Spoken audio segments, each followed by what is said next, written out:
Welcome back to Lobby Concessionals, the movie podcast where nobody is right and everybody is wrong. That's Brendan and I'm Parker. Like and subscribe. Follow us along on our channel, on YouTube, on Spotify, on Apple Podcasts, on Amazon Podcasts, on any other podcast site. Give us a couple of these. I did say like. I did, but give us a thumbs up. Also, feel free to follow my terrible attempts at social media on TikTok, Facebook. This is why we're so good at it. Twitter, Instagram, Man, I think I'm just going to start hashtagging Facebook. This week we are joined by Alison. Thanks so much for coming back to the show. Thanks for continuously having me. You are more helpful for us than we are for you. So yeah, I keep getting yelled at. We are joined today by Alison because we wanted to talk A24. Mm-hmm. We talked A24 2 weeks ago with our resident expert Connor. God. Yeah, we're falling apart. I wanted to discuss a little bit more, figure out, discuss their impact as a studio and the things they've done, and basically what we would have missed out on if it wasn't for them and for their money, I guess. So with that in mind, to start us off, Alison, what do you think of A24? Do you have a pre-formed opinion of the studio? Yeah, I'm usually always excited every time I see the A24 logo in front of a trailer for a film. So there's something about it where I'm like, yeah, this will be a good movie. It'll be entertaining. I'm excited. So you said usually always. That is not the degree of certainty we are looking for. But what does that actually mean? Is there times where you were not excited? They do have horror movies that I am not as into. Fair enough. I think there are some that are more just sort of thriller that I can get into, but okay. There's definitely been some horror ones that I have to. So you just refuse to watch Hereditary, and that was pretty much it. No, there's got to be another one. There's not many others. No, that's true. There's a couple that are fit under maybe the horror banner, but I would say are probably more thrillers than they are horror. I think Hereditary is probably the most horror. I think definitely the most horror. Yeah. But probably the only one that would truly be classified under that heading.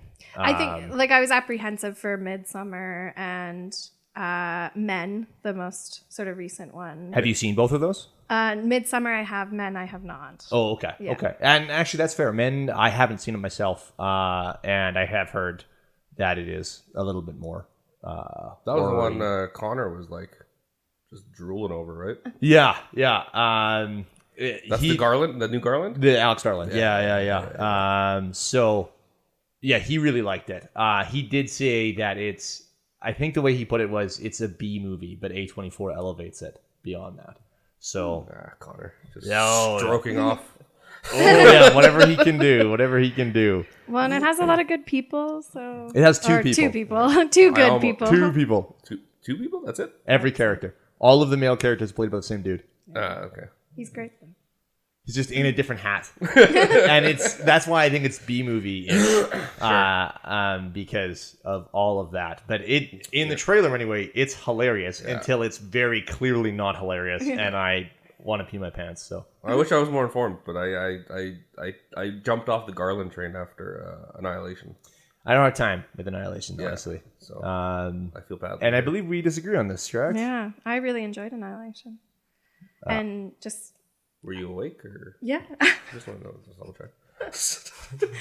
Yeah, I was a big fan. I don't think I got all the nuance that I was supposed to, but I thought it was really engaging and entertaining. I think implying that movie had nuance you were supposed to pick up on is the thing that bothers me. Because I left that movie thinking I'm an idiot. And maybe that's the case. Maybe that's really all this was, You didn't get the nuance. Yeah, fair enough. But yeah, I don't know.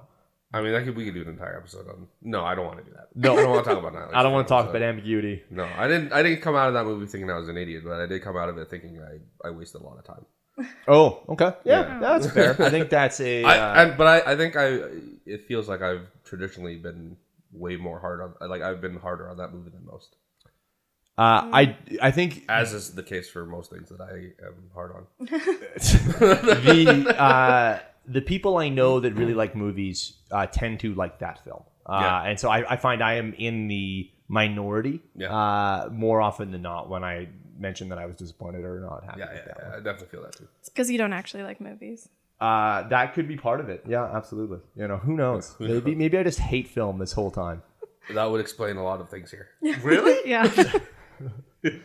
Alrighty. So, how I wanted to start us off kind of is just talk about some of the people that A24 has gifted us, discovered. And really, the thing is that I have a list here that I would say is 50-50 bullshit. So I'm going to mention these people, and I'll let you guys sort of judge whether it's fair to attribute their discovery to A24. Like full-on discovery, or like they're the next logical step into superstardom? I would basically say that they wouldn't have had the opportunities they did without A24. Oh, okay. And that they weren't who they are now without A24. Okay. So as a perfect example, because I think this one's a slam dunk, the first one on my list is Robert Eggers, the director of The Witch and The Lighthouse. Sorry, what was it called? It is actually The Witch, even if it's stylized with two V's. It is not pronounced the Witch. It is The Witch. Anyway, so those two films come out, and because of those, we get The Northmen, released in 2022. That's not an A24 film, just because it's way too expensive. Yeah. So again, I think that's pretty much a slam dunk. Am I? It would be wrong. You'd be hard pressed to argue against that one. Yeah. And I think actually in this case, it was a sadness that the Northmen couldn't. Like, I wonder if the Northmen would have gotten more watches if it was an A24 Yeah, I mean, film. I brought that up last time. Like, it would have made a difference. It would have been tough because it would have been made for $45 million less. Yeah. Well, and so that's the thing, is that I don't see, like, Northman is, the budget is 90 million, not even counting. Oh, 90. So it would 90 million, not even counting marketing. 75 and less. That's the thing, is I don't think A24 goes much over 15 million for any of their movies. Yeah. Like that wouldn't be the same movie at $75 million less. There's no way. However, if it was made for $15 million, it would have doubled its production budget as opposed to losing $60 million, which it did. So I think there's an argument, though. Like, I mean, I was unprepared last time to have that conversation. Like, I had brought it up and we kind of like putzed around and shot it down. The idea that A24 maybe wouldn't have pushed it a little bit further. But when I think about it now, Egger, like, to a normal, like to a regular film goer, the A24 logo might be a little bit more recognizable than Robert Eggers. Mm-hmm. Right? Yeah, so, like, I could see that. If and to your point, like if we were to watch a trailer for a Northman and A24 showed up first, maybe there's a little bit more, because it is a recognizable brand. Well, and I think where I disagree with that is that I think people like us, like I watched that trailer and was 100% absolutely convinced it was an A24 film. Yeah. Regardless of whether I saw the Fair title enough. card or not, which Fair. I obviously didn't. Yeah. I went and saw the film, left the film, came a month later to do the podcast and wrote down The Northman as an A24 film and then looked it up and realized it was not. So again, lots of time to learn that knowledge and to figure that out, and just assumed the whole time it was an A24 film. It feels like it is. Sure. So I guess my argument is that people that were really going to be swayed by that name were going to have gone and see it anyway, regardless of whether the studio name was there. Maybe. Yeah. Anyway. But we did open this podcast with thinking about you being an idiot. So. And hating movies. Going to come back to that. Okay, good. No, I see what you're saying. In reality, it would probably be a mix of both. It would probably be you'd gain a bunch of people thinking it's an A24 movie, or because it's an A24 movie. But I think you'd probably it wouldn't make enough of a difference to make back the money that you would have had to spend. No, like it's not $60 million difference, I don't think. And it's interesting. Actually, I've had a couple conversations with people recently and about the Northmen and how much I enjoyed it. And a couple of people have told me, yeah, I really want to watch it. I'm just waiting for it to stop being $26 to rent. And every time I tell people, but he needs the money. It's not going to stop being $26 to rent because they lost $60 million on it. Like, they're going to keep that thing as high as they can get it and squeeze every bit out of it. Yeah, I'm hoping there'll be Oscar buzz and it'll get a bit of a bump. But I think it's too far away. It's too early. It's too early. Right? But It's hard. Yeah. So the next one I had on my list was Alex Garland, which we talked about already. So the first thing he does for A24 is Ex Machina in 2014, and he does Men in 2022. And then, but without that, we wouldn't have got Annihilation in 2018 because that's not an A24. So arguably, it's net loss. Yeah, I would argue that. That's why we have Alison here. Alison, what do you think? I think you'd be hard pressed. Like another studio to do Ex Machina wouldn't have propelled us. Like I think because I like Annihilation, I'm glad that we could have the opportunity to see what he was capable of with A24 first. Well, and so here's where I throw a wrench in the gears, though. Ex Machina is his first, it's his directorial debut, and so A24 gives him that. But he's known as a writer writer and editor in Hollywood already. Yeah. And in particular, he wrote Dread, the Carl Urban film, and then was given reins as the editor over the director because of studio disagreements. Sure. We talked about this in an earlier episode. So is A24 the one that propels, that gives us Annihilation then? Or is it... You have to take a look and see did Dread really, as good as that movie is and as amazing as much as I love underrated. it, did it propel anybody? Did it help anybody at that point? Fair enough. So again, I think Alex Garland's a bit of a slam dunk. Like I think A24 is responsible for giving us his work. Right? Like, I agree. Right, like, Men is a great example of again him going forward. So hold on, Annihilation wasn't an A24 movie? Was not. So this is one of those again where I'm like, I thought it would, it was, but now that I think about it, the budget probably feels budget's a little too high. Yeah. The budget's probably a little too high. That is. With Natalie Portman. Alone, yeah. Her and Oscar Isaac. Ooh. Yeah. So that's a kind of a unique situation then, where he uses he doesn't use A24. A24 gives him an opportunity.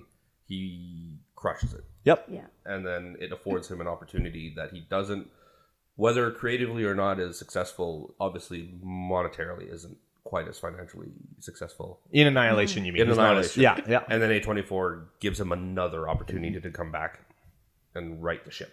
Now, granted, I think given the guy that made Ex Machina, which was a huge success for them, and fairly early on in the studio's lifespan, they give, or the Alex Garland comes back to them and says, hey, remember that banger I made for you 8 years ago? I want to do another movie. This time we're only going to have 2 people in it.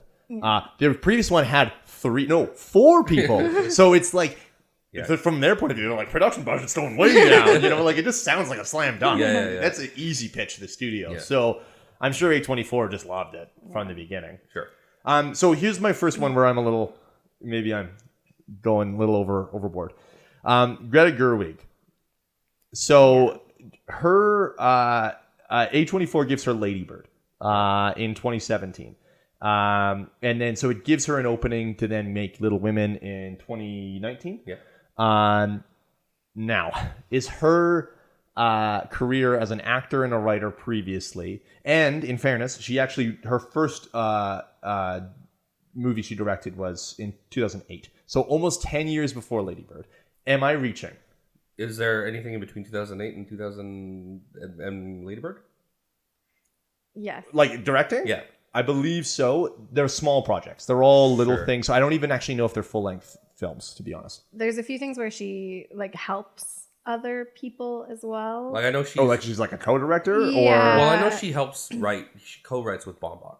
Yeah. Right. No. Correct. Right. So, but like. And usually acts in his film as well. Yeah. correct. So I think that's not giving her the due that she should have, basically. Fair enough. I think she had been successful before, maybe not to the extent that she wanted, and Lady Bird was an opportunity for her to really show her directing talent, but I don't think we could give that credit just to A24. I think Greta has enough of a career. I actually would agree with Alison. I think it's half. I think you guys are halfway there.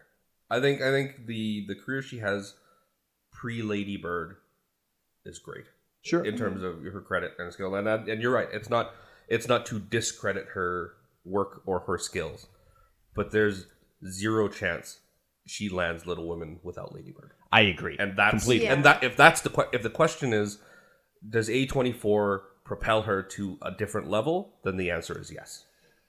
Okay, sure, Yeah. fair enough. I don't think that's exactly my question, but it is in the realm for sure. Yeah.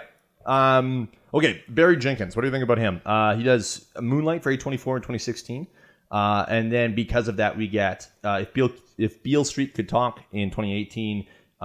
He directed all of the episodes of The Underground Railroad on Amazon Prime in 2021, and he is slated to do a sequel to the live-action Lion King in 2025. I'm sorry, what? Yeah. You heard me. A sequel to the live-action Lion King in 2025 for Disney. No, so that's a demotion. Okay. So we're talking For the record, it's Barry Jenkins. If Barry Jenkins approaches Disney and says, hey, I want to do... Oh, yeah. I'm sure Barry Jenkins knocked on Disney's doors like, hey, let's make a sequel to Lion King. Absolutely he did. Because he's like, you know what I want? James Earl Jones in literally anything. Yeah. Always. I'm out. Oh. I refuse to participate in this Barry Jenkins talk now. Allison, what do you think?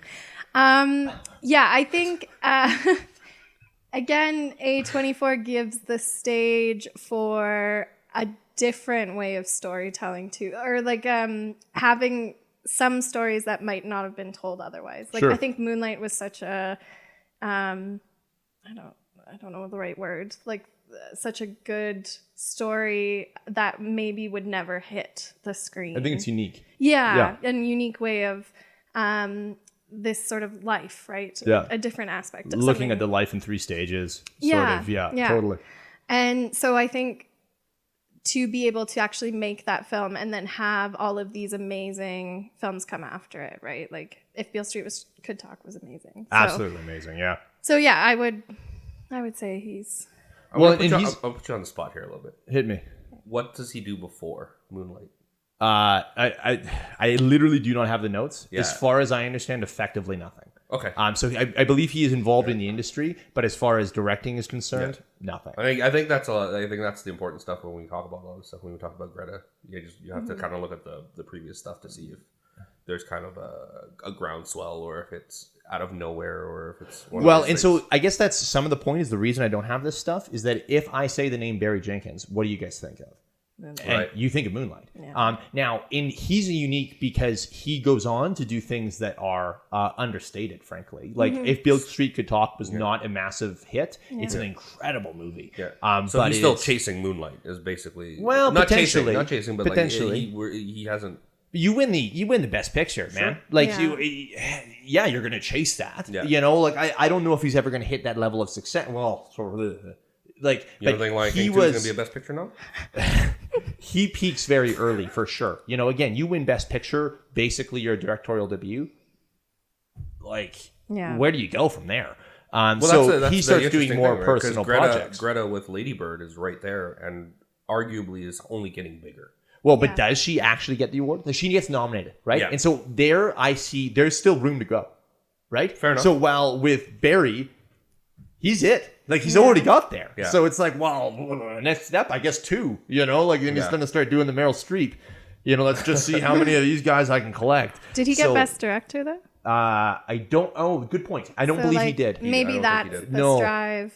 Because Best Picture is every... Best director that year was Damien Chazelle Oh, right. for La La Land, I La La Land? believe. Yeah, I think... Yeah. I don't remember him winning that. Wasn't it? Okay, maybe I'm off. That's okay. That's okay. Yeah. I was pretty sure. But We're pretty sure Jenkins didn't win Best Director. No, I don't. yeah, I'm I almost don't certain he remember. didn't, because it was a big deal because La La Land got announced instead of Moonlight that year as the best picture. As Best Picture. Yeah. And so Moonlight, I think, was going to walk away with nothing. Yeah. And Until it won. and then they realized there was a mix-up. So Yeah. So again, it's comparable to Greta, right? Because I don't think Greta wins for Lady Bird. I think she's No. nominated and wins. But again, Yeah. arguably her projects get bigger, and she herself gets bigger.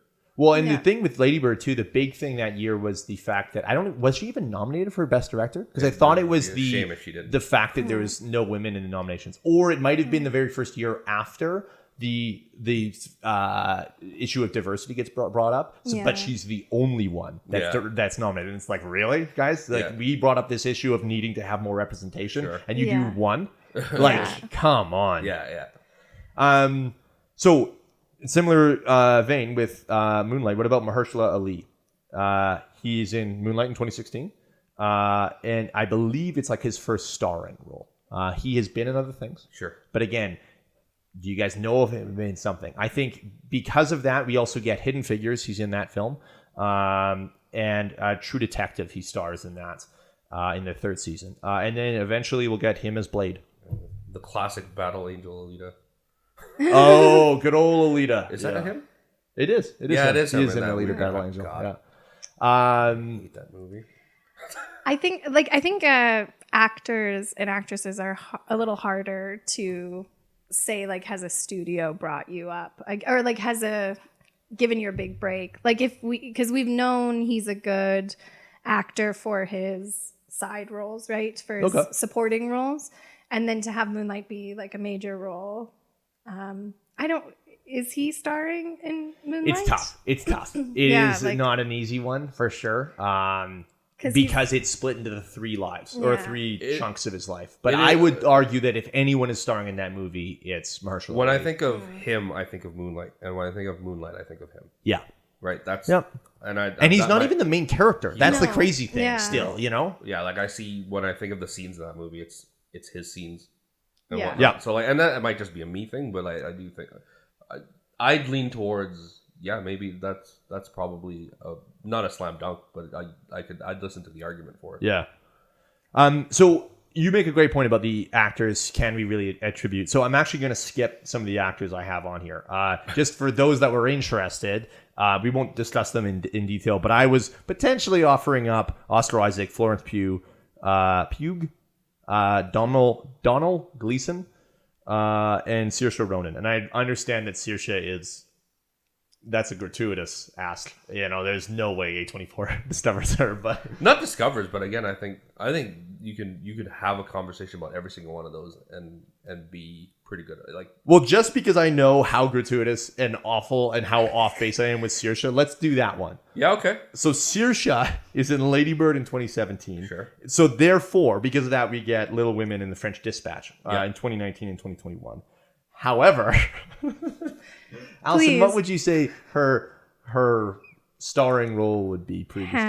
Hannah. There we go. There's a big one. Atonement. Atonement. There was the one I was expecting out of her. So she has Atonement in 2017, Lovely Bones in 2009, where she also stars in, Hannah in 2011, and then she's in Grand Budapest in 2014. yeah. So, given that wealth, And theoretically, I think it's tough. only in French Dispatch because of Grand Budapest.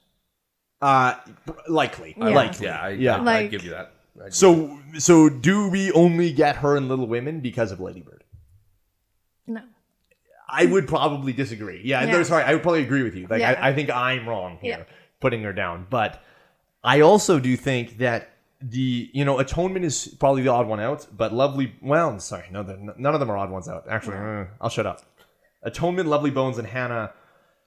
Do those lead to Little Women? I don't. That's where I'm on the fence. And Brooklyn. I forgot about Brooklyn. Brooklyn, Is that yeah. A24? No. Brooklyn would be the one for me. No. Yeah. Brooklyn is what gets her Lady Bird Yeah. in my mind.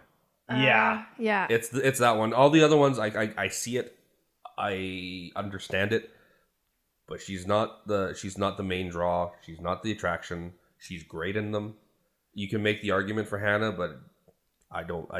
I like that movie a lot. I don't think of Saoirse when I think of Hannah, which is insane to think about. I think of that one Eric Bana scene. With I will the always think about one Eric shot. Bana. Oh, man. Because Eric Bana is the man. But however, actually, I kind of disagree that I think Brooklyn gets her Little Women, because I don't think Brooklyn leads to Lady Bird. Partially, I think it's because Brooklyn is when I stopped seeing her as a kid. I start seeing her as a adult. Yeah. While Lady Bird, she is still a kid. Like her relationship with her mom is the story of that Sure. movie, and it's a coming of age movie still, you know? Well, and I would say like Atonement would get her Lady Bird. So even though she is much younger in Atonement, Much like younger, she does have there's that a 10 sort years of, separating that, which is Yeah, and I don't even think about it as a character thing. I'm thinking about like just as a progression of her status. yeah. Right? I think Brooklyn feels like the one who's like, oh, it's that girl that was in all those other things, and now she's finally breaking out. Yeah. And so I think that's why I'm like, oh well, if that's the breakout role, then Lady Bird is like the cement her status as a phenomenal actress. Yeah, fair enough. Yeah. Fair enough. Yeah. Okay, so another one I've got two more here. And I'm going to screw up this name, but I'm going to try my best. Yorgos Lanthimos, which sounds like a Harry Potter spell. But he does The Lobster for A24 in 2015, and then The Killing of a Sacred Deer in 2017, which gives us The Favorite in 2019. Which is nominated. I believe he's nominated as Best Director, and it is nominated for Best Picture. And then Olivia Colman wins Best Supporting. I think it's Best Supporting. Yeah, I think so. It might be Best Lead, but I don't think so. I thought it was supporting. Was it a weird one where they were both nominated for best? They definitely were both nominated. I don't remember if it's the same category, but it could have been. I think it it's definitely sort of it's a fine line. Yeah. But so I think this one's a slam dunk again, personally. Yeah. I think the only reason we get The Favorite is because of A24 supporting The Lobster and Killing of Sacred Deer. Yeah. And both of those are ridiculous. Like the fact that a studio would sign on to get those made is in itself insane to me. Yeah, that's that would be a hard one to argue. And those are sort of the pinnacle of A24 for me. That style. And like Ex Machina can be in that, but maybe the darker side of it. Whereas I think The Lobster was a lot more humorous in its but yeah, and again, I think that would be one where I'm surprised that oh my goodness, the last movie isn't A24. The Favorite? The Favorite isn't A24. Yeah. Because I could see them I think it's a that budget as well. thing again. Yeah. And you think The Favorite was okay. Yeah. Okay. I could see it. Anyway, you know, like where it could balloon in budget. But okay. Oh, sorry, I have two more now. Noah Baumbach. He does While We're Young in 2014, which is that film with Ben Stiller that no one remembers. And Ben Stiller and Adam Driver, actually. And then he does, oh my God, I lost my spot. De Palma, the documentary in 2015. So because of that, my argument is that we get the Meyerowitz stories in 2017, Marriage Story in 2019, and Barbie in 2023. He's writing Barbie. Yeah. But I'm so excited. However, he has also been known as a writer and partnered with oh my God. Greta. Completely left my brain. He wrote The Life Aquatic and Fantastic Mr. Fox, which is, as everyone knows, directed by Yeah. Can't think of his name. What? He's great. Directed by. And he's one of my favorite directors. And Yeah. I think he's just the best. Yeah. And it's awesome. It's not there. I think it's great that everybody knows his name, so Yeah. we never have to say it. Correct. I just want everyone to know that like we do trivia as well. So imagine this. This group, and we're good at it. Could you imagine an entire category on Wes Anderson? You Idiots. I couldn't give it together. I couldn't You do just it. lost every shred of credibility. Whoa. Okay, so Noah Baumbach, is his career or the career where it's at now due to A24? This one I would probably be like, I don't think so. I think he could make Meyerowitz and Marriage Story at any other, like there would be studios that would take those on. Fair enough, actually. And the other two, like the helpful. De Palma and While We Were Young, I don't think are big enough launch pads for him to have any kind of pull. Yeah, and in I that think sense. While We're Young is frankly just not a good movie. Yeah. Like I enjoyed it when we watched it, but I was also like, I have no desire to watch this again. Yeah. You know, there's some good bits, but I'm like, okay, yeah. If this never comes across my eyes again, Yeah. that's totally fine. Yeah. And I wonder if it's because, like, just like kind of like you said, A24 is kind of synonymous with a feel of a movie. Sure. And I don't know if Merowitz and Marriage Story feel like a mold, like part of that mold. I think Marriage Story does. I could very Yeah. easily see Marriage Story being an A24 film, and maybe that's just because it's Oscar baity. Fair enough.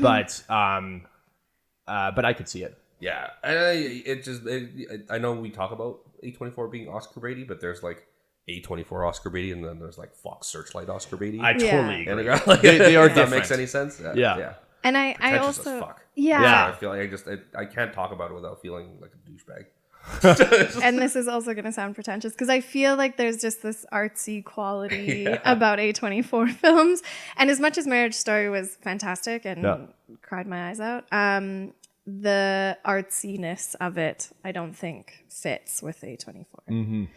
And Fair enough. And again, that just sounds so pretentious. But it's a feel, right? Like there's something about thing it. about it. Yeah. I literally had a friend whose parents are divorced say this is my Black Panther. So I feel like it doesn't have the level of pretension. If you can say that about a movie, it clearly isn't that pretentious. You know? Yeah. So it doesn't fit with A24. That's rough. I think it was a joke, you know, Yeah. and I'm not going to out this person. So, you know, but okay, last one. Denis Villeneuve. He does Enemy with A24 in 2013. And so because of that, we get Sicario in 2015, Arrival in 2016, Blade Runner 2049 in 2017, Dune in 2021, and then Dune Part 2, I believe, in 2023 is the plan. However, he makes Prisoners the same year as Enemy, which is obviously not distributed by 24. And then previous to partnering with A24 for Enemy, he does Incendies in 2010, which is nominated for Best Foreign Film. Yeah. That one's a stretch for me. So personally, I think Enemy's his biggest public hit. Oh, I think it's Prisoners. Outside of Prisoners. But the thing is Enemy comes out technically before Prisoners. Yeah.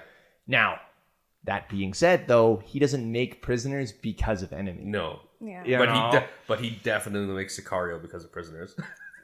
Oh, fair enough. Yeah. Right? So like I guess train of thought wise, I don't think it's there. I don't think he's a product of the A24 system. Okay. Fair enough. In my mind. Yeah, I think those are too connected to They're so close together. Yeah, everything being released so quickly together. Yeah. It's not enough to It throws off the argument a bit, for sure. Yeah. Unless if we knew that he had made Enemy like 2 years earlier, but it didn't get released until then, and that's why he was able to do Prisoner because someone had. Yeah. Or if somebody came out and told me to my face, we gave him Sicario because of Enemies and Incendies. Yeah. Yeah. That's where I'm like, okay, I'll think about it. But now, even fair enough. Prisoners. You'll still think about it. They told you that, and you would still be like, whoa. I'm like, well, you could be lying because Prisoners is great. But have you seen? In my eyes, it's just like Prisoners to Dune is like a nice. It feels like a nice transition. Like a Prisoners does not transition to no, Dune. like when you take the steps. Prisoners, Sicario, Arrival, the Blade Runner. Oh, sure. Yeah. You know. I think you need Arrival or Blade Runner in there before he can take on Dune. But Sure. but if you're telling me Enemies to Dune, I'd have a harder time, and that's really strange to say because there's not like the quality is that far off. Yeah. Absolutely. Well, and everyone's gonna have like plenty of directors have their indie projects that they've done, and then you look at their very first stuff to their very last. It's like, wow, that is a jump, Yeah. And so, but obviously, you grow to it. So this is actually what I really wanted to talk about. Is now that we've kind of gotten through some of this, my intent was basically to cut down to where we all sort of agree that without A24, we wouldn't have Robert Eggers, we wouldn't have Alex Garland, we wouldn't have Barry Jenkins, potentially not Mahershala Ali. We wouldn't get Yorgos Lanthimos. But, we skipped all the actors in here. But, they have provided and made sure that these people have a platform. And we are getting the results of that work. Mm-hmm. So I guess my big question is then about where, is there a market for films like this? I remember famously being told, or not famously, but I remember being told that Steven Spielberg famously worked his way up with various film budgets. So he had through 1975 to 1982, basically all the movies he makes are like small budget stuff, somewhere between $7 and $20 million. So that's Jaws, Raiders, and A.T. are all quite small. We get mid-budget stuff from around 89 to 98, so that decade sort of. And that's where we start getting Last Crusade, Jurassic Park 1 and 2, and Saving Private Ryan. That's mid-budget stuff? 45 to 75 million, absolutely. That's still less than Northmen. That's insane to me. Absolutely. We gotta take inflation into account. But but it's not that much of a difference. Fair Granted, I haven't done that, so I don't have that number. But still, Marvel movies are made for 150 plus. We're not talking inflation isn't going to double those numbers, not in 20 years. Yeah. I guess it's also tough because we're the expectation is not to make $1 billion. Yeah. As well. Well, that wasn't the benchmark. Sure, absolutely. 100 million used to be the benchmark. Yeah, but even then, 100 million isn't the best benchmark when you're making a $75 million movie. Sure. It's not, so it obviously is going to depend on your budget. But then we have sort of a large budget area, which is basically 2000 to effectively now. Now, obviously not all of his movies are going to be in this large budget, but that's somewhere between 100 and $200 million. So movies like War of the Worlds, Indiana Jones, Kingdom of the Crystal Skull, and Ready Player One are all large budgets.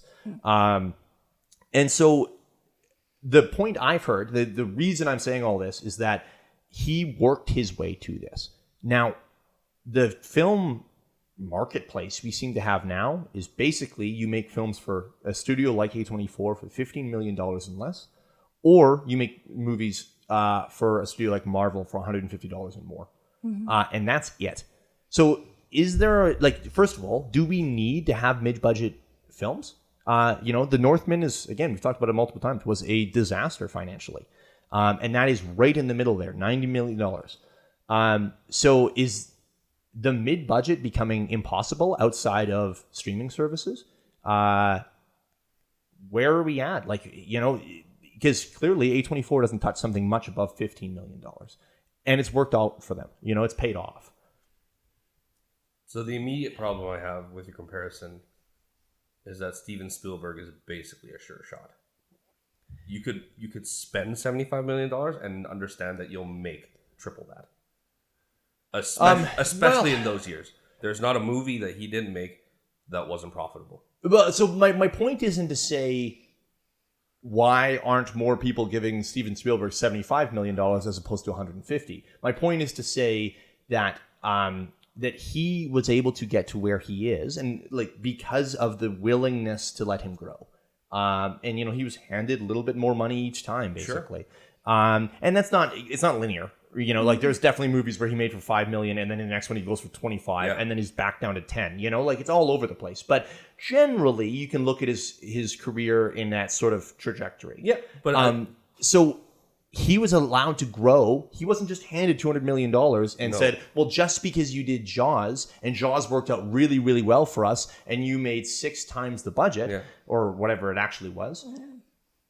Theoretically, where we're at now is you're getting filmmakers that are making 6 times their budget for a $5 million movie, and then they're being handed $150 million and expecting to produce the same results. That is insane to me. Mm-hmm. Yeah, I guess so. Again, but I guess it's probably, we probably might be talking in circles here, but I think you give Spielberg $20 million and he gives you back $1 billion. You're more willing to shell out. You're more willing to give him a shot at mid-level stuff. And the idea that we're talking about Spielberg into the 90s as a mid-level budget guy is insanity. Yeah, but it's true. But it's true. It's fine. It's true. But if you take a guy like Eggers, and again, now this is where I feel like it's apples and oranges. You give Eggers $5-10 million and he gives you back $100 million. That's still not trust money, right? I completely disagree. I think that's absolutely trust money. It's trust money in that studio. It's not enough for somebody, and I think the Northmen kind of proves it. Somebody walked out and be like, oh, he made 2 really good movies and there was a decent return on profit. So let's give him massive return on profit, in fairness. Yeah. So let's give him $100 million and it shits the bed. Yeah. Yeah. Right? So I think it's a really tough comparison. And I know why the comparison is there. But I think this is where we've talked about this before, where I have problems with smaller directors getting scooped up by big studios and then absolutely getting their careers wrecked. Yeah.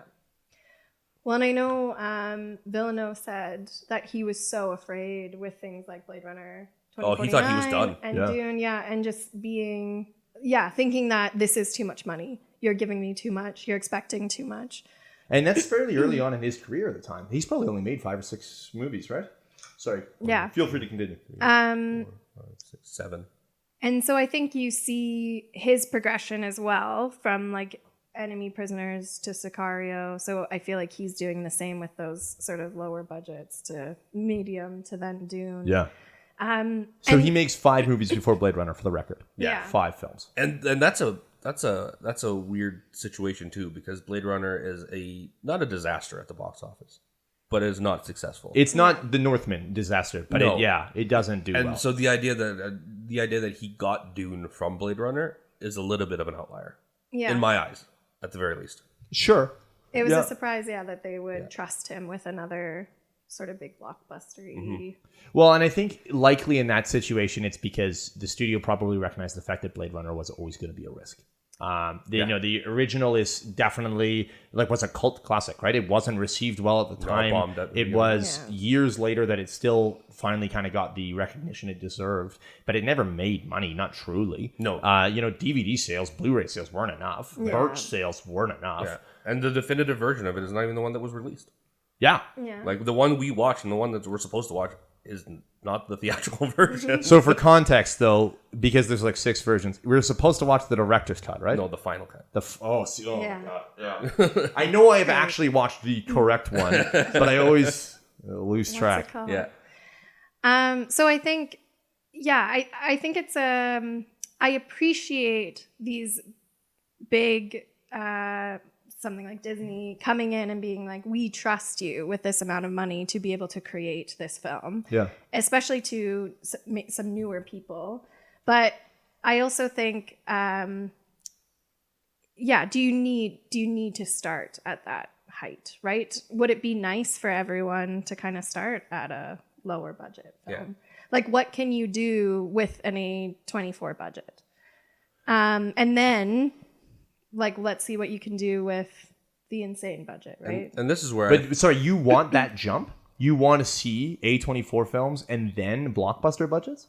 No, sorry. It can be a progression. It doesn't have to be... It can go to a medium-sized film first. Sure. And maybe A24 as a studio goes, okay, we'll give you another 15 and see what you can do with a $30 million film now.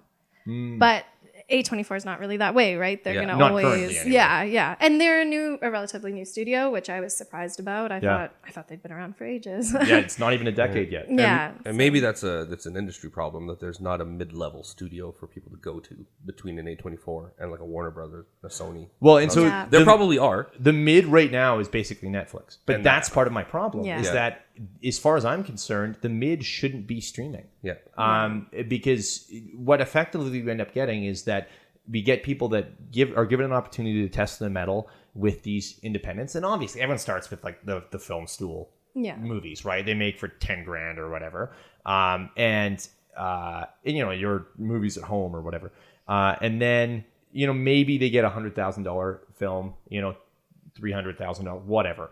And then if you're lucky enough, you get an A24 film for a few million.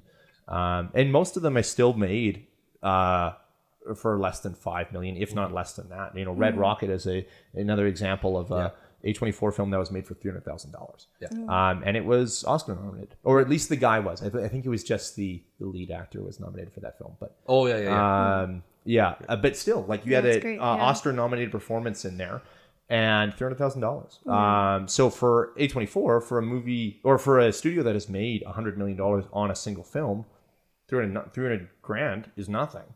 Yeah. But there's a big difference between that and then directing a Marvel film for 180 million. Well, this is where I think you have to give credit to the in-house Marvel stuff, because you can take guys like James Gunn and Taika, Sure. Peyton Reed, all those guys, squeeze them right into the system, and it works, and they become successful. But whereas work because of their Yeah. effort, you think, I think or it's because I of the think, studio I think system? it's hand in hand. I think Yeah. that's a Feige. I think that's a Disney thing. I think all of that comes together all at once. Whereas my big two examples are always Mark Webb and Duncan Jones, guys who have made really successful smaller films, Moon, 500 Days of Summer, Source Code, and then immediately gets picked up by a studio who is looking to at least compete with Marvel, throws Duncan Jones into World of Warcraft or just Warcraft, I think it's and just ships Warcraft, the bed. yeah. And Mark Webb gets scooped up by Sony to do Spider-Man, and the first one's The great. Amazing Spider-Man. The Amazing Sorry. Spider-Man, which is great, and then immediately falls victim to the absolute mess of a studio. Yeah. And those guys, it takes them forever to find work again. Yeah. They effectively ruined their careers. Absolutely. I know Duncan Jones is just coming back. I know Mark Webb is just coming back, but there's a lot of time in between where nothing is happening, and those guys made some of my favorite movies of the 2010s and the 2000s. Well, and again, looking at Villeneuve as an example, he makes Incendies in 2010. We get Enemy and Prisoners in 2013, Sicario 2015, Arrival 2016, Blade Runner 2017, and then takes a few years for Dune. Now, Dune is a massive project, so that makes sense. But I just mean the thing that establishes his career is like 5 years when he releases a movie a year. Yeah. And that's exactly, I think, your point, is that Mark Webb gets picked up after doing 500 Days of Summer and gets flipped over to do Spider-Man, and he knocks it out of the park. But because of studio interference in that second one, his name is tarnished. And now what? It's been probably 7-8 years since we've seen anything out of him. Like, this is the time that he should be pumping stuff out. I think he did Gifted, right? Like that was him. Oh, he did do Gifted, which was great. Yeah, Actually, and I really just enjoyed his name's not anywhere on it. It's not. Yeah. It's not. He's It's not the selling point. Mark Webb, director of Amazing Spider-Man 2. You know, it's at all, right? It's a it's Chris Evans vehicle. Yeah. Unfortunately, and I think that movie's great, but like, he's not being advertised. It's not his work. It feels like, and that I don't want to discredit his work because I think it's great, but I think the studios just chew up these guys. Again, I think that you have to give credit to Disney as a big studio to take care of these guys, to bring them in as fresh as they are, and to keep them successful. Because I don't think any other studio has done that, at least off the top of my head. Yeah, or done it as successfully and with as many directors, right? Yeah, I think... I've lost it. Okay, fair enough. I had a really good point there, I swear. I'll remember. I do think it's interesting, like talking about A24 again, just that, Hereditary, it's their most successful film up until this year, where Everything Everywhere All at Once took that. Hereditary is made for a budget of $10 million and goes on to make $81 million at the box office. Now, it's reasonable to assume that there's, another $10 million. Oh, That was more. No, not according to the numbers.com. So it's reasonable to assume there's another $10 or $15 million in marketing there. Sure. But that's their most popular film ever at the time. And we're still only talking about $50 million in profit, really, there, that they can turn and do stuff with. They do, I just totally forgot this. They make Everything Everywhere All at Once, and the budget for that is $25 million. So that's, I think, their biggest number. And the box office, when I checked this, which was granted, I think, 2 weeks ago, was $84 million. So it is their most successful film. They've beaten out Hereditary. But it's also made for almost 3 times the cost. Yeah. So again, we're looking at that and Maybe like a well, $30 million profit. If they're yeah, lucky, if they're lucky. considering marketing. Yeah. Now, granted, it's still in theaters, I believe, or in some Yeah, theaters. but we're not looking at making more than a couple $1 million. But it is a bit of a sleeper hit. So it wasn't like it made most of its money in that first opening weekend. It was something that ramped up. It's a So word-of-mouth thing. there is still, but even if they make another 15, let's call it 100 and even 100 million, we're still talking basically similar profit projections that we got from Hereditary. So in some ways, it's actually a less successful film because it was made for more. Yeah. So I don't think there's an answer here, and that's part of the problem. Is again, I think the film market has shifted so much. Colin Trevorrow is a good example of where this can go wrong. Oh man. He makes Monsters is what it is, and which is a low budget indie film. I believe he makes it for less than $5 million, which is amazing considering the effects you get in that film. And then he makes Jurassic World. Which is, I think, like the third or fourth most successful movie of all time in terms of box office. Like, it's massive. It's up there, yeah. And then he's just handed projects left, right, and center. He gets handed Star Wars Episode 9. He makes some dream project. I think it's called Book of Henry, is what it was. That completely bombs. But basically, the studios realize he's a nightmare to work with, and he's just an awful person. So they try and he's not doing things anymore. I think he actually did the other two Jurassic World movies. No, just the last one. He did do Dominion? Yeah, or he comes back for Dominion. He did not do Fallen Kingdom. Oh, okay. They got another low budget indie horror guy to come in to do Fallen Kingdom. So again, you take someone and you shove them into the big leagues. It worked for Jurassic World, but that was lightning in a bottle, clearly. Yeah, that's a perfect storm of wanting Jurassic Park and the height of Chris Pratt. Yep. The height. Yep. Yeah. Right? Yeah. And just having that nostalgia with the new, yeah. I was gonna say Everything Everywhere All at Once is, to me, a big budget film. It even though it's not, like, obviously it may be mid-budget. In the actual numbers, but when you watch it as a film, it feels so well crafted. Like, the CGI is great. Everything about it, I think, is well done, with some phenomenal actors. Who would have higher budgets themselves.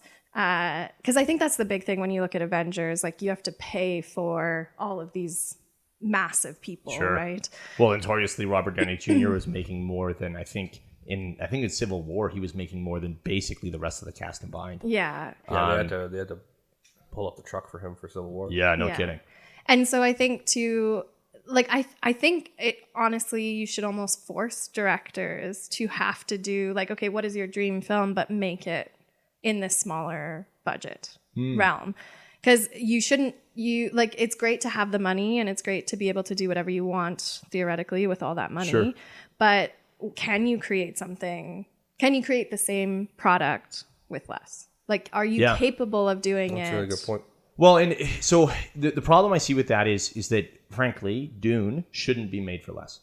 No. Villeneuve's Dune should be made exactly for what it was made for. Like, that movie was perfectly crafted, but that is a high budget movie. So I don't think that's a perfect argument to look at that, his dream project, and go make it cheaper. But I see exactly what you're saying, is that it's about how do you manage this money and how do you do it properly? And I think that's what people fail to realize is directors, in some cases, or in a lot of cases, they're handed this money and their job is to be a project manager.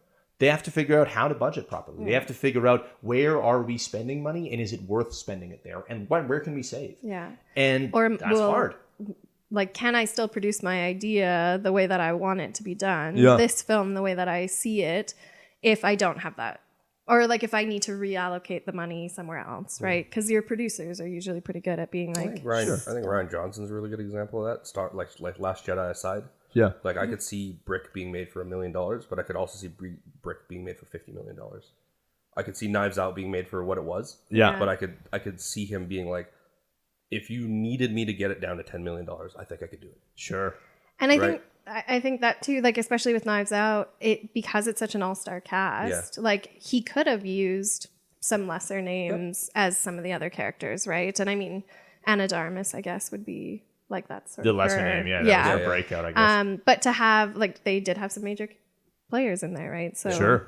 Well, and those are situations where I could see the strength of the script inviting actors, right? So Absolutely. people coming in knowing that, okay, the script is amazing. I'm not going to get a big payout up front, but maybe I'll take some points on the on the box office, you know, because, and I've heard of that happening, you know, the first thing ones that comes to mind is Jonah Hill on Wolf of Wall Street. He gets paid the minimum he can, according to SAG, Screen Actors Guild. Yeah.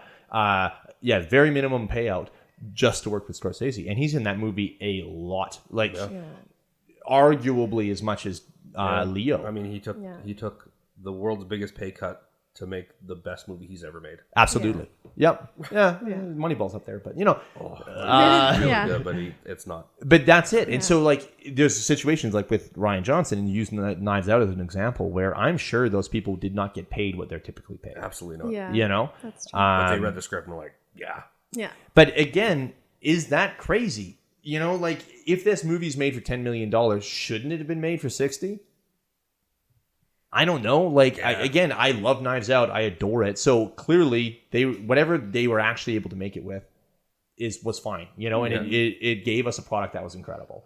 But I guess I'm consistently worried about the independent market and the fact that given even this year, independents haven't been doing great. We have Everything Everywhere All at Once is the notable exception. Yep. We have The Northmen. We have The Unbearable Weight of Massive Talent. And I thought I had one more, and I cannot remember. No, it's gone. Anyway,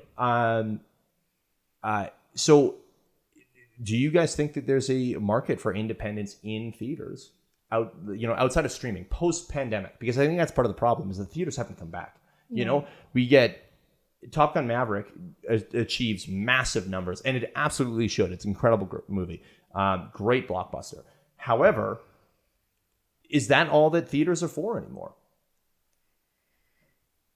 Yeah.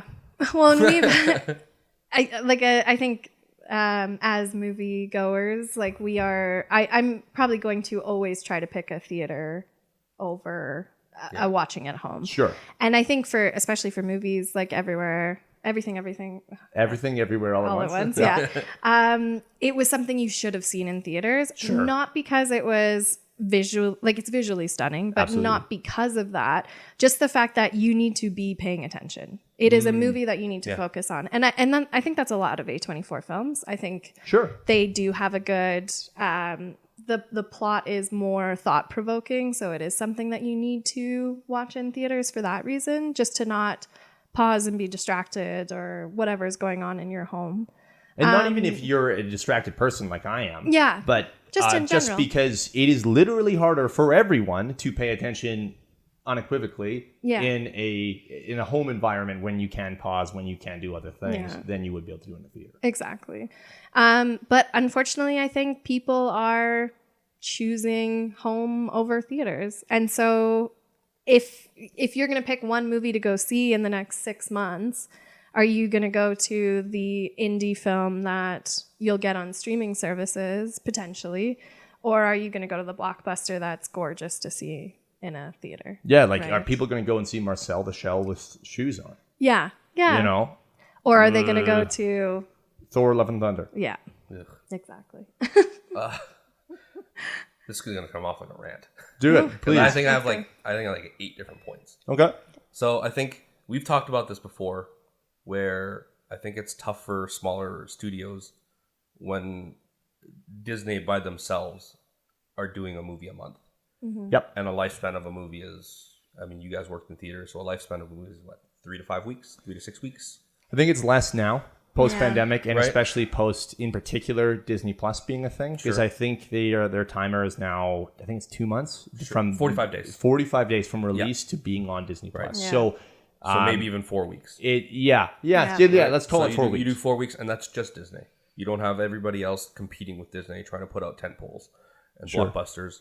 And on top of that, you mentioned Top Gun Maverick, which is a movie designed for theaters. That is a movie that is going to sit with you way better in theaters than it will otherwise. Famously, I watched Avatar 10 years after, not in theaters, and it didn't have the same effect that maybe it would have if had I watched it in theaters. Sure, yeah. So I think those are factors. I think concession prices are factors. You know, either I could go pay $20 for a movie, another $20 for food. All of a sudden, I'm $40 in, and I'm by myself. Yeah. Right? Yeah. So it's $60 if I'm bringing somebody else, maybe even more. Man, you're not even getting them their own food? Yeah. Wow. No. You're going to share? I'm $60 in. I am $60. Or I could rent a movie and order 2 large pizzas, and I'm $30 in. Yeah. Yeah. That's a tough sell. And I'm in the comfort of my own home. I can snuggle a cat. I can pause. I can do the bathroom break, just like you said. Well, and hell, you don't even need to rent a movie. You're already paying for streaming services. Yeah, like that's the thing. It's just right at your fingertips. Yeah. So I think it's a really hard thing for a small company to be like, yeah, let's throw $100 million down for maybe $5 million profit. Right? I think A24. I think that $15 million we keep coming back to is such a good barometer, because again, if you make a Hereditary or an Everything Everywhere All at Once, you make back enough that you can put out 3 or 4 more movies. Yeah. And you can recycle them. And if one of those movies hits again, that's another 4 movies. It's like a weird pyramid scheme of movie making that works for them. And you're talking, they can make another 3 or 4 Hereditaries or Everything Everywhere All at Once.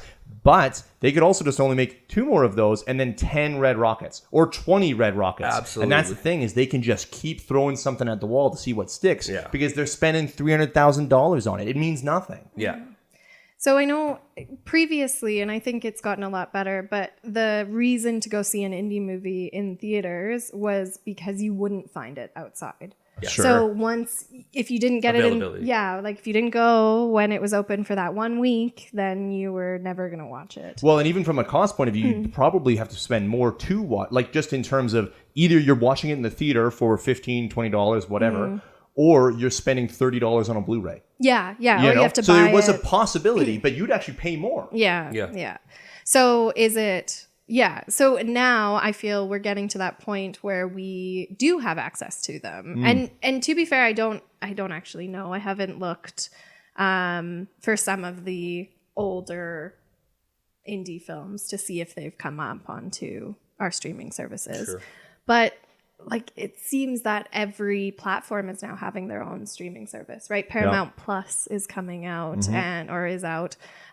So would A24 have their own streaming service just for their They're almost there with the catalog films? At the end of the day. But they do have a screening room, which is an interesting thing that sets them apart. But it's I think they introduced it over the pandemic just to try and combat some of this stuff. But what they do is you can buy a ticket to the screening room, which lets you watch whatever movie they happen to have picked at the time and date they pick as a showing. So it's very similar to a theater in that cool. You are buying an admission to an event. Yeah. But you watch it online. So they had Everything Everywhere All at Once. So when it started doing well, I think it came out in April, like end of April 20th ish. They had their first screening of it. I think it was June 7th. So it was a while later. They gave people an opportunity to still see it in theaters. But given the fact that people weren't going to always choose that option, they did give them this other option. But you don't own the movie. You watch it the one time. It is an event still. That's pretty neat. But it's an interesting thought. Yeah. Anyway, sorry. No, I really like that aspect, because I think just in case, like, you might not have been able to make it to the theater in the last couple of months. Like, you might have been sick. And pandemic concerns. Yeah. Like, you maybe still want to stay in your house. That's fine. And so to have that opportunity, I really enjoy. And I think it still puts you in the parameters of you have to be there focused. You can't pause it. Yeah. You can't. But people don't have the best sound systems or the best technology at their home too. So is it, It's weird. I think there's also an evolution of the theater experience, especially with the movies that people are choosing. It has to be a spectacle. You know, I think there's a distinct lack of appreciation for something like The Northmen, where it looks gorgeous on screen, but because there's no explosions or dinosaurs or a CG fest, it's not theater worthy. It's not Sure. worth going to the theater to pay that money because it's not a weird experience. Like it's not an extravaganza. Yeah. You know, I think we've talked about this before. Famously, there's a photo of the premiere of The Godfather 2, and it was like the lineup is out the door and around the block. Yeah. And I just could not imagine in this day and age a 3-hour talking epic having a lineup for the theater. Totally. I just think the theater experience has morphed into a little bit of the sideshow that Scorsese is rightfully said. I mean, he might, whether he's wrong or not about it not being film, I think it is an amusement park thing, not an arty thing. Mm-hmm. Yeah. And there's a lot of trailers now, teasers that are coming out, or even just I've seen it in the theaters more, but people saying, the actors promoting watching it in theaters. Yeah. So this is a movie you need to watch in a theater. Please go to your local auditorium kind of idea. And so I think just that push, you can see that production companies, directors are realizing that there's going to be a shift. Yeah. And if it hasn't happened already, which it has. Yeah, fair enough. Like, again, I think we've talked about, I don't know what there is, I don't know if there's an answer here. The answer is that people have to change the way they watch movies. Yeah. Well, but do they have to? Like, again, no, they don't have to. That... Like, if the question is there still room for mid-level studios or anything like that? The answer is people have to change the way they watch movies. At least they're changing their movie watching habits. Yeah. I'm not saying they have to. It's just like that is the only real solution, I think. Well, and so I guess that's really what this comes down to, is that if we're going to have people consistently complaining about lack of originality in film and everything is just Marvel, that they're tired of movies, yada, yada, yada, start voting with your wallets, people. Again, the fact that Northmen fails, that could be due to ambition. Like, the fact is that movie was $90 million. Was it ever going to make that back? Ugh, who knows? But the fact that The Unbearable Weight of Massive Talent doesn't even make its budget of $30 million is insane to me, because that's a great movie and it's a crowd pleaser. Like, I don't see a way that movie is not please a crowd. Yeah. And there's lots of different reasons why, like, Unbearable Weight comes out right when Everything Everywhere does. So maybe they cannibalize each other a bit. Yeah. But the fact is that there is no reason that The Unbearable Weight should have lost money. Yeah, it wasn't high enough budget. It is a crowd pleaser. It had big names. It is funny. It is a original concept. That's a conversation for another time, honestly. Like, we could have that conversation, because I feel like a lot of the times when the internet gets behind something, they rarely ever show up for it. And I think Snakes on a Plane is that example. Right, and I feel like Unbearable is that this Nick Cage meme revolution. Sure. And it doesn't add up to dollars, because at the end of the day, the internet, people are just talk. You're just gonna. It's easier to send a meme than it is to go to the theater. So that's another conversation. But I feel like that was part and parcel with the failure of that. I'm just saying, if I hear people complain to me about lack of originality in Hollywood, I'm going to expect that they have 6 ticket stubs in the last year that have gone to original films. I mean, it's unrealistic, but I'm with you. Present the receipts. Show me that you're making an effort. Show me the work. Yeah. You can't send a Nicolas Cage meme to me unless you also have the ticket stubs. Unless you've seen Pig in theaters. Yeah. Oh God. All right, that's all I have on my end. Any last thoughts from either one of you?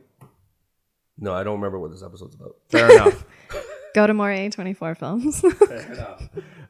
Thank you again, Alison, for being on. Sometime maybe we'll give you something for coming here. Oh, that'd be great. Yeah, like, we're supposed to give someone a mug or something, but no, I don't even have a mug. I have to turn my Monster Energy drink around with the logo. You just said the name out loud. Yeah, that's fine. But yeah, thank you again for coming and for chatting with us. It's been great. Thank you. Oh, and the Green Knight. I liked the Green Knight. That also lost a bunch of money. Yeah, and that was very That's also sad. a pretty hot take, according to everybody else. Sorry, I just had to slide that one in there. Watch the Northmen as well. Thank you for having me. That's all. That's all you want to plug. Yeah, that's it. That's you don't want to plug your Instagram or your TikTok or anything. I don't know. You waited an hour to plug the Green Knight. The Green Knight. Yeah, sorry. Perfect. Just needed that in there. Also, Barbie. I'm really excited. Okay, we're stopping the episode.